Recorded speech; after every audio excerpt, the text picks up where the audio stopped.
Bonjour, je m'appelle Philippe Silberzan, bienvenue dans mon podcast Survivre et prospérer dans un monde de surprises. L'épisode d'aujourd'hui, se réinventer dans un monde incertain, attention aux fausses évidences. Les multiples ruptures que connaît le monde remettent en cause les grands modèles sur lesquels nous nous sommes appuyés parfois depuis des décennies.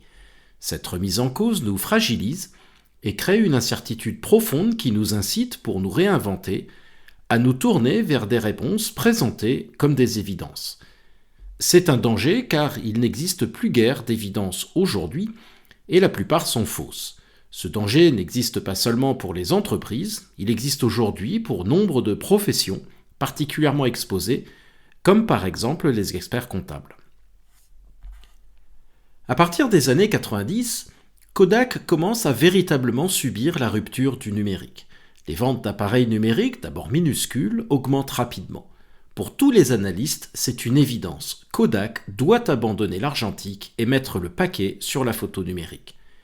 C'est tout à fait possible. Kodak est l'inventeur du premier appareil numérique en 1975 et c'est depuis les années 80, d'après une étude interne, que le numérique va irrémédiablement remplacer l'argentique.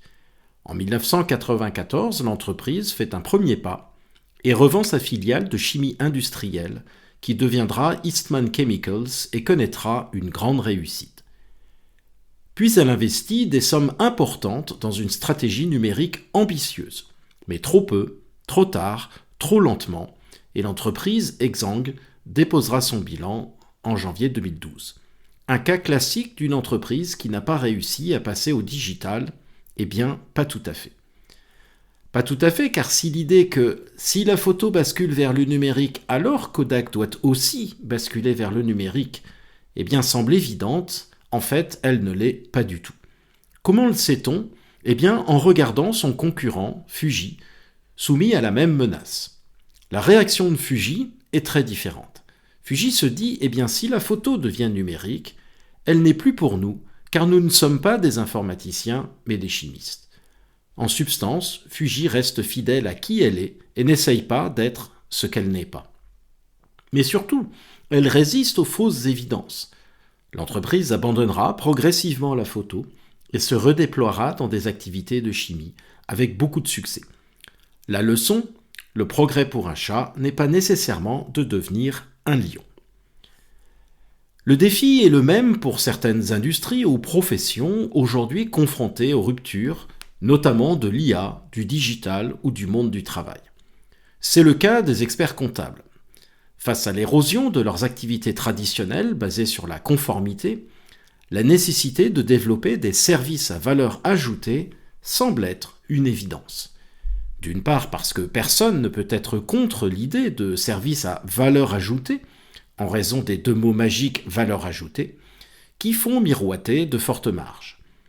Très tentant quand, précisément, vos marges diminuent en raison de la banalisation de votre activité historique. Cela semble une sortie par le haut idéale.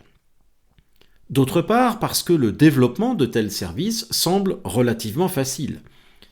Nous gérons la comptabilité du dirigeant, et bien nous allons, dans la foulée, lui vendre des services de conseil, du coaching et une aide à la gestion de sa fortune personnelle, et voilà. Mais derrière l'évidence, il y a la réalité. La réalité ici est que 3 problèmes vont se poser.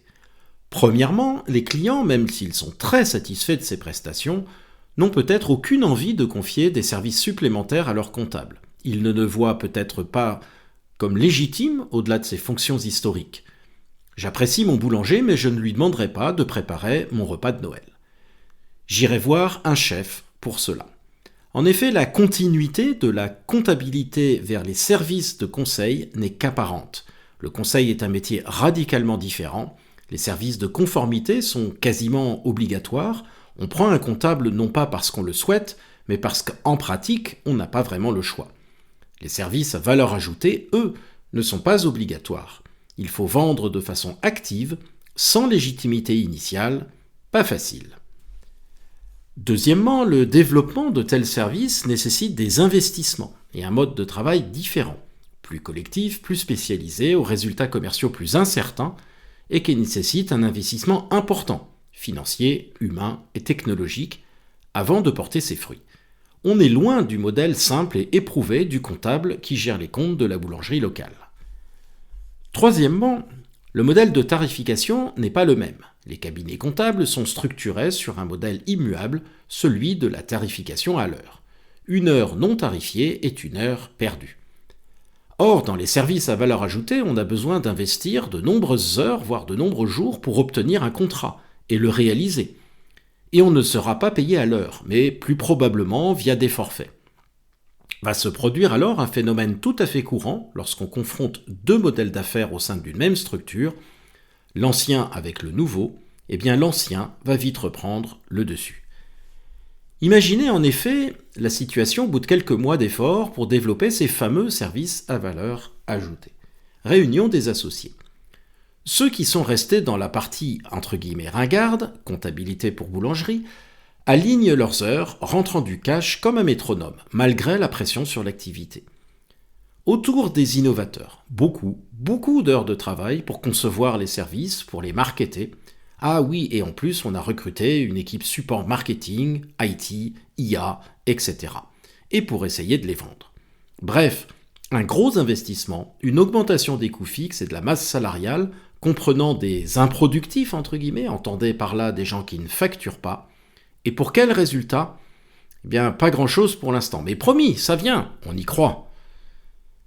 6 mois plus tard, inquiétude du directeur. L'activité traditionnelle continue à souffrir, les heures ont du mal à rentrer, le revenu stagne et les marges diminuent. Dans le même temps, les coûts de structure ont augmenté, plusieurs personnes ont été recrutées pour soutenir le développement des services à valeur ajoutée, et toujours peu de résultats concrets malgré des signes encourageants. La pression monte. Les associés de l'activité traditionnelle considèrent qu'ils financent une danseuse et que leurs collègues des services à valeur ajoutée, du moins en théorie, ne font pas leur part. Impasse. En réalité, le développement des services à valeur ajoutée n'est pas une évidence et loin d'être un pari gagnable facilement.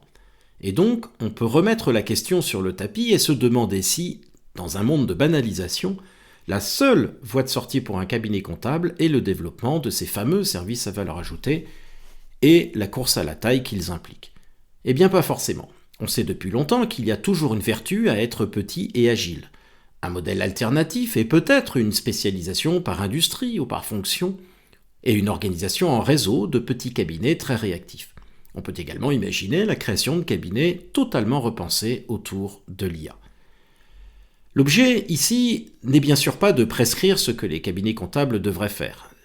C'est plus modestement de rappeler qu'il n'y a aucune évidence en la matière. Comme Kodak, les entreprises et les professions sont aujourd'hui soumises à des feux extérieurs puissants, nourris de fausses évidences. Elles peuvent pourtant, comme Fuji, y résister et tracer leur propre voie, qui sera leur réponse singulière aux ruptures auxquelles elles sont confrontées. Le futur est moins à découvrir ou à deviner ou à copier qu'à créer, chacun à sa façon. Merci de votre attention, vous pouvez retrouver cet épisode sur les principales plateformes de podcast. N'hésitez pas à vous abonner pour être informé des prochains épisodes. À bientôt!